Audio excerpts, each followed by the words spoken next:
Hello everyone. आज हम लोग डिस्कस करने वाले हैं कि जो साउंड की स्पीड होती है वो गैस में कैसे हम लोग कैलकुलेट करते हैं और उसमें क्या क्या कंट्राडिक्शन बातें आ जाती हैं और किस तरह से लाप्लास ने बहुत सारे प्रॉब्लम को सुलझाया अपने करेक्शन को देखकर। ठीक है, तो सबसे पहले फार्मूला हम लोग देखते हैं कि जब हम लोग वेलोसिटी ऑफ साउंड निकालते हैं गैस किसी गैसियस मीडियम में तो उसके लिए फार्मूला यूज होता है √b/d। ठीक है, जहां पर b क्या है उस मीडियम का बल्क मॉड्यूलस है और d क्या है मीडियम की डेंसिटी है। ठीक है, और सेम फार्मूला हम लोग लिक्विड के लिए भी यूज करते हैं। अगर कोई साउंड वेव लिक्विड में ट्रेवल कर रहा है तो वहां पर भी उसकी जो वेलोसिटी निकलती है सेम ही आती है।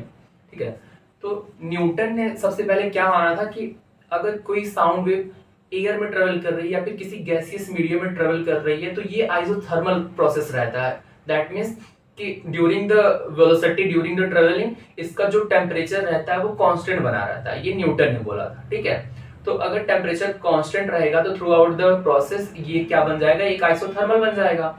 और आपको पता होना चाहिए आइसोथर्मल प्रोसेस के लिए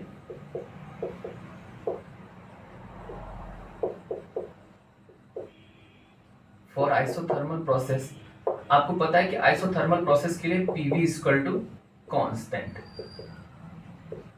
ये इक्वेशन यूज होता है। ठीक है, तो आइसोथर्मल के लिए इक्वेशन यूज होता है। अगर हम लोग इसका डिफरेंशिएशन कर दे तो हमको क्या मिलेगा, ये मिलेगा हमको PdV plus VdP is equal to 0।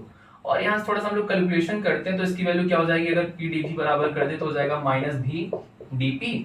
और यहाँ से अगर P की वैल्यू निकाले तो कितना हो जाएगा, यहाँ से ये कुछ हो जाएगा आपका -VdP/dV। और यहाँ से अगर P बराबर देखें तो हो जाएगा -dP/dV/V। ठीक है, और जो ये टर्म है -dP/dV/V इसी को तो हम लोग क्या बोलते हैं, इसी को हम लोग बल्क मॉड्यूलस बोलते हैं। ठीक है, इसी टर्म को हम लोग क्या बोलते हैं, बल्क मॉड्यूलस। तो हमने क्या देखा कि जो बल्क मॉड्यूलस की वैल्यू आ रही है किसके बराबर आ रही है, P के बराबर आ रही है। P क्या है, ये नॉर्मल स्ट्रेस है। ठीक है, तो यहाँ पर अगर हम लोग इस चीज को रिमूव कर दे तो इसकी वैल्यू क्या हो जाएगी, P/D। ठीक है, अगर हम लोग बात करते हैं नॉर्मल एयर जिसमें हमारा साउंड ट्रेवल कर रहा है तो उसका जो प्रेशर उसका जो एयर की डेंसिटी और प्रेशर की अगर हम लोग वैल्यू रखें हम लोग तो हम देख लेते हैं एक बार। इसकी जो प्रेशर की वैल्यू होती है वो होती है 1.0 × 10⁵ एटमॉस्फेरिक प्रेशर और डेंसिटी होती है एयर की अराउंड 1.29 kg/m³, 1.29 kg/m³। और जब इस वैल्यू के आधार पर हम लोग साउंड की स्पीड को निकालते हैं तो ये निकल कर आती है 280 मीटर/सेकेंड। ठीक है, तो ये जो वैल्यू रखने पर हम लोग ये एयर के लिए रखा गया है और एयर की डेंसिटी रखी गई है। तो एयर में हमें क्या कैलकुलेट किया अपने फार्मूले से कि एयर में जो साउंड की वेलोसिटी होगी 280 मीटर/सेकेंड होगी, जबकि ऐसा नहीं होता है। एयर में जो इसकी वेलोसिटी होती है साउंड की वो 331 332 के अराउंड होती है, 331 मीटर/सेकेंड या फिर 330 मीटर/सेकेंड के अराउंड होती है। तो कहीं ना कहीं इस फार्मूले में कोई ना कोई प्रॉब्लम था। ठीक है, और उस प्रॉब्लम को किसने सही किया, उसको लाप्लास के करेक्शन ने सही किया। तो चलिए देखते हैं लाप्लास ने एक्चुअल में किया क्या था। ठीक है, आप लोग कॉपी पेन लेकर इसको नोट भी कर लीजिएगा।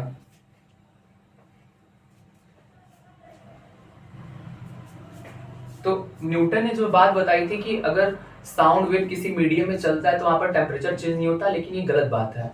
जब साउंड वेव किसी मीडियम में आगे बढ़ती है तो वहां टेम्परेचर में भी कुछ चेंजेस आते हैं, क्योंकि आपको पता है कि साउंड वेव क्या है, एक लॉन्गिट्यूडनल वेव है और ये कंप्रेशन और रेयरफैक्शन के रूप में आगे बढ़ती है। कैसे, कुछ पहले यहाँ पर ऐसे कंप्रेशन होगा, फिर क्या बनेगा, रेयरफैक्शन बनेगा, फिर कंप्रेशन होगा, फिर क्या बनेगा, रेयरफैक्शन बनेगा।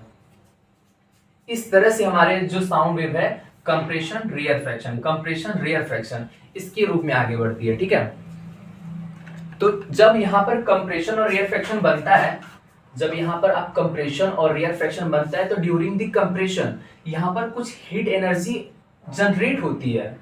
ठीक है, जब यहां पर कंप्रेशन बनता है तो यहां पर हीट एनर्जी बनती है और जब रेयरफैक्शन होता है तो यहां से हीट क्या होता है, यहां से हीट की कुछ कमी हो जाती है। ठीक है, लेकिन ये इतना तेजी से कंप्रेशन और रेयरफैक्शन बनता है कि यहां से जो हीट जनरेट हुई और यहां से जो हीट खत्म हुई वो दोनों मीडियम के बाहर जा ही नहीं पाते। तो कंटिन्यूअसली इसमें क्या होता है, हीट बढ़ता चला जाता है कंप्रेशन की वजह से। मेरी बात को ध्यान समझिए कि कंप्रेशन में क्या होता है, हीट जनरेट होती है, ठीक है, और जब रिएक्शन होता है तो कुछ ना कुछ हीट गायब हो जाती है। लेकिन ये इतना तेजी से ये सब चीजें होती है ना कि जो हीट यहाँ पर प्रोड्यूस हो रही है वो मीडियम के बाहर जा ही नहीं पाती, और नहीं यहाँ से कुछ हीट लिबरेट हुई है तो बाहर से यहाँ पर आ भी नहीं पाती है। तो लगातार अंदर कंप्रेशन की वजह से हीट बढ़ती चली जाती है, बढ़ती चली जाती है, और हीट लगातार बढ़ती है तो मीडियम का टेम्परेचर कांस्टेंट नहीं रहता। तो जो न्यूटन ने बताया कि ये चीज क्या होती है, आइसोथर्मल प्रोसेस होती है, तो ये आइसोथर्मल प्रोसेस नहीं होता, ये एडियाबैटिक प्रोसेस होता है, ठीक है। और वहीं हम लोगों ने जो आइसोथर्मल प्रोसेस के लिए इक्वेशन लगाया था PV is equal to constant, और वहीं में प्रॉब्लम आ गई थी, और उसी प्रॉब्लम की वजह से सारा इक्वेशन गड़बड़ आ रहा था। तो जो हम लोग पीवी बराबर PV is equal to constant करके इक्वेशन में यहाँ पर डिफरेंशिएशन किया, तो वो डिफरेंशिएशन हम लोग कैसे करेंगे, पीवी पावर गामा करके करेंगे, ठीक है। वो इक्वेशन जो पीवी पावर गामा करके कांस्टेंट करेंगे ना, अब वहां से हम लोग बी की वैल्यू निकालेंगे बल्क मॉडुलस की, तब जाके यहाँ पर सारे क्वेश्चन जो भी होंगे सारे सही हो जाएंगे, ठीक है।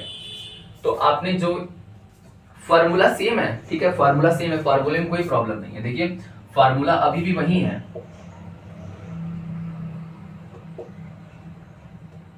फार्मूला वेलोसिटी ऑफ साउंड जो गैस के लिए वही है, b बाई डी ही है। लेकिन इस बार जो हम लोग करेंगे PV power gamma is equal to constant. आपको पता है एडियाबैटिक प्रोसेस में क्या होता है, एडियाबैटिक प्रोसेस में नई हीट सिस्टम के बाहर से अंदर आती है, नहीं अंदर से बाहर जाती है, और एडियाबैटिक प्रोसेस के लिए कौन सा आपका इक्वेशन यूज होता है, पीवी पावर गामा, जहां पर गामा क्या है, gamma is equal to CP by CV है।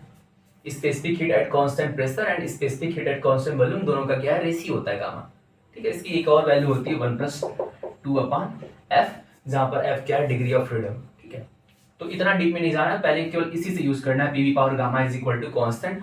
अब यहां से डिफरेंशिएशन दोनों तरफ करिए तो क्या हो जाएगा, ये p हो जाएगा और ये हो जाएगा gamma v power gamma -1 dv, first into second हो गया, अब प्लस सेकेंड इंटू फर्स्ट का करेंगे dp इज इक्वल टू 0, ठीक है।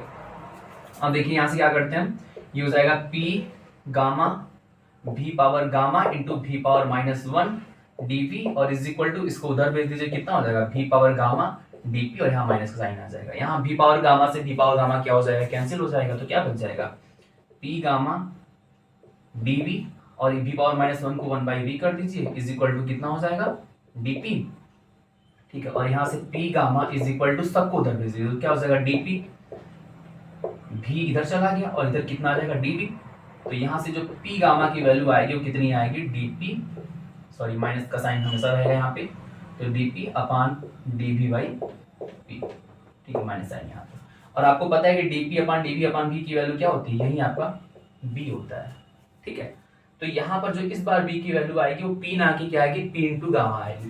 तो यहाँ पर हम लोग क्या करेंगे, वेलोसिटी ऑफ साउंड क्या हो जाएगा, p इंटू गामा बाई,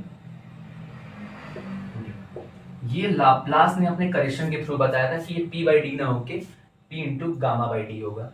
अब यहाँ पर आप लोग एयर के लिए फॉर्मूला लगाएंगे तो उसकी वेलोसिटी सही सही निकल कर आएगी, कितनी, इसकी वेलोसिटी हो जाएगी 331 मीटर पर सेकेंड। तो ये रियल फार्मूला है, ये एक्चुअल फार्मूला है जो कि लाप्लास ने करेक्शन के थ्रू दिया हुआ था, ठीक है।